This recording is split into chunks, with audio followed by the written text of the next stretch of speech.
Hello and welcome back. In this section we are going to talk to you about importance of lead qualification and how to apply Manact into a day-to-day opportunity qualification.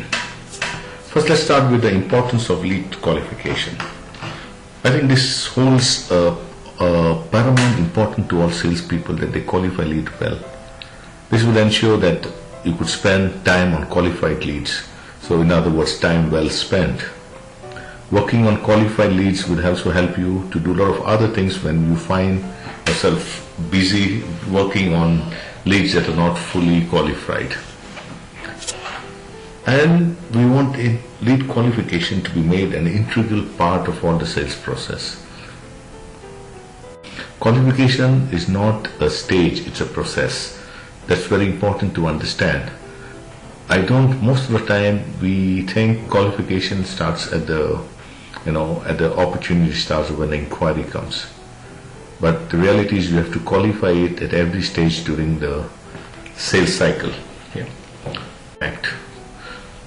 Let's see what Manact, the acronym, stands for. M stands for money. There's no doubt. This is very important. If you have an opportunity and you don't have money, it's not going to go anywhere further. A stands for authority. You need to find access to decision makers. Whether you're working on the cases and the people interacting, you need to see whether they have access to your decision-making people. You need to identify needs. The N stands for needs. This is very, very essential. It is beyond requirement gathering, as I said to you earlier. We need to understand the need, why they want to buy the solution, what are the current issues, what are the problems they're facing, and we need to take it forward in terms of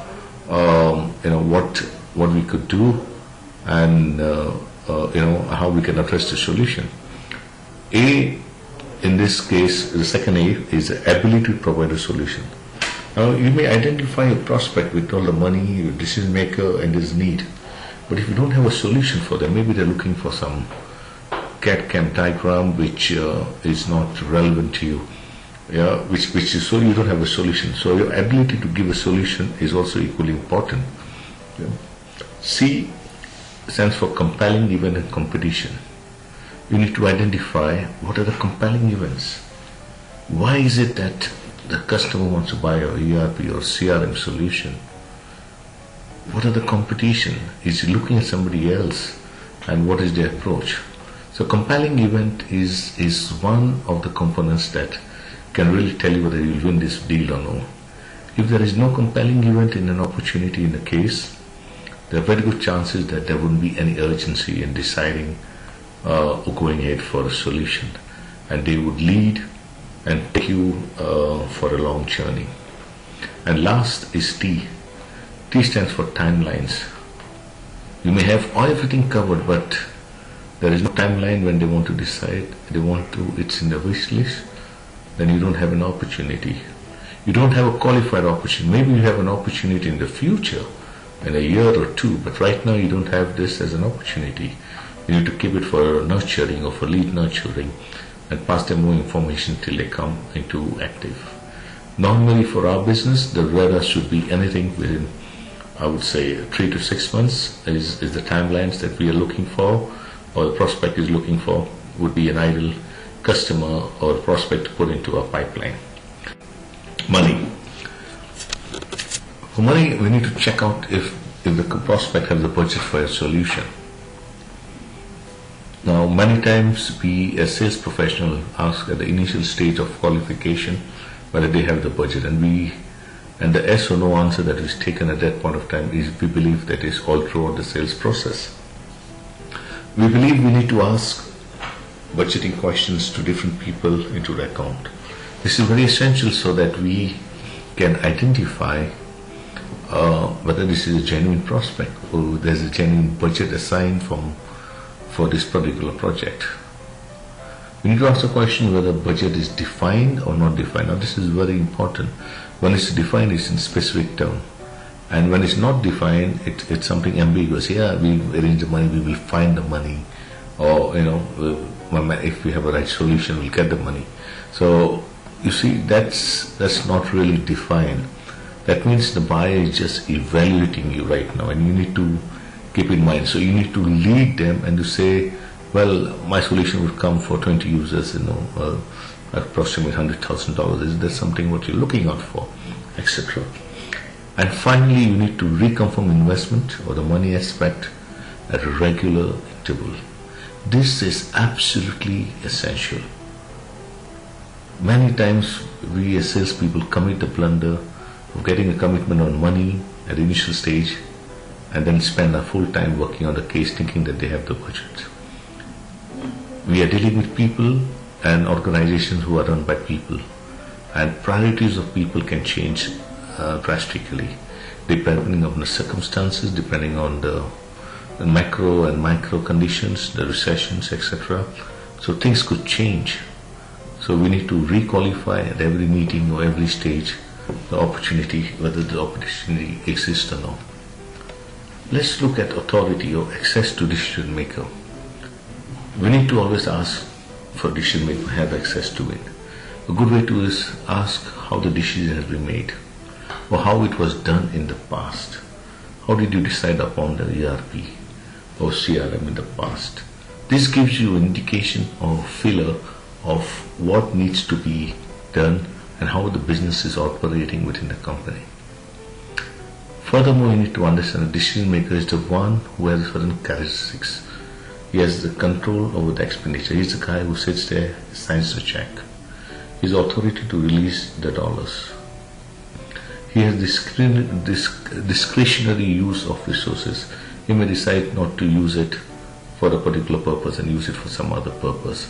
So he has the flexibility and he can veto the power. You may go everything to the board level, the finance manager, the IT manager, get a buy-in and sell in, and you know what? The decision maker just decides to do something else or not to do anything. Another important point is to find out where do you find the decision makers and where they are within the level of an organization. We believe, based on various conditions, the decision maker could be higher or lower in the hierarchy of an organization. First of all, is the dollar amount. If it's a small $1,000 deal or $2,000, the decision may be at the finance level or the sales manager level to decide if he thinks can help him up. But if it's $100,000, it's on above, maybe it's left to the managing director or somebody else or the sales director to understand and compose and decide on it. Business conditions. Now this is very important, and this is how the sales cycle changes actually. During boom times, the decision making generally comes at the lower level or the mid level, because people are growing, expanding, and the top management delegates. Whereas in tough times and recessionary times, the decision making is more at a higher level. So people need to control costs and make sure that it's spent well. So we need to take into consideration the business conditions. Now this is not only a recession, but it could be a condition for a particular industry. Like a retail industry is now going through, in the Middle East, is going through a bit of a restructure. And at this point of time, the top decision to invest in anything could be done at a higher level. Another way of determining decision maker is how the experience you and your company have with it. If you have interacted with the company before or the prospect before, then maybe your decision making could be maybe more lower level because a past credibility has been established in those areas. And also if they have experience using the products and services. If you're buying an act pack and buying a CRM from the same vendor, generally tends to be at a relatively low level or middle level, provided there is enough confidence and faith in the product. And finally, depending upon the impact it has on organization, the solution that you're selling, how much impact it has on organization. If it has a major impact, the decision would definitely be at the top level, to CXO level. And if it's something a small effect, which is just a departmental level, then it would be at a department level. So you see, we have given you a wide range of options here of determining how to go about determining the authority or the access to decision maker in the qualification stage. If you ask these questions regularly, you will be able to get past or identify the decision maker. The third letter in the acronym Manact stands for N, that is needs. This is the fundamental of a lead qualification. If there is no need, there is no lead. Absolutely. You cannot sell to somebody who doesn't have a need. Now, how do you explore needs? First thing you need to do is to ask open-ended questions. Tell me something about this. How are you doing your inventory control today? Or how are you managing your cash flow today? What processes do you have? So you allow the prospect to speak about his need, his pain areas. Another important aspect of need analysis is to ask impactful questions. You need to ask questions about how is it impacting them and their organization or their departments. When you ask impactful questions, you will get better ROI, you will get the real reason why people want to change, or you'll be able to explore the real need of a particular individual or a particular organization. Another important thing that we've often failed to do is to meet at least 3 people in an organization to make it a qualified opportunity. Many times we start with the IT guy and we stick with the IT guy, or the finance guy or the sales guy, and we expect him to lead. And they may or they may not lead. But by asking some impactful questions, you will be able to find your way or navigate to multiple people within the organization. This is absolutely essential because you will see that you will be able to identify whether this opportunity is genuine or real, and you will see whether the need or the pain is organization-wide or it's just departmental-wide. So these are few indicators. By just meeting a couple of people, you will know the impact that a solution is going to have in the organization, or it is just covered up to meet the needs of one particular department. Another point is reconfirming your need at every stage. Just because the prospect told you 3 months back that he had a particular need or an issue, that doesn't mean he still has it now. Maybe they have found a workaround for that, given a solution. So you need to always reassess your needs over the period of your sales cycle.